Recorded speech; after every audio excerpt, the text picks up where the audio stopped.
A 4.3 magnitude earthquake was recorded in Yuancheng District, Guangdong's Heyuan City, at around 10:41 on February 11th, according to China Earthquake Network's center.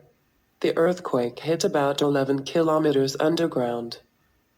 A 4.3 magnitude earthquake occurred at 11 kilometers WNW of Heyuan, China. Date and time: UK 02/11/2023 2:41 and 43 seconds AM. Magnitude 4.1 MB. Area 11 kilometers WNW of Heyuan, China. Depth kilometers 10. Latitude 23.7701. Longitude 1145782.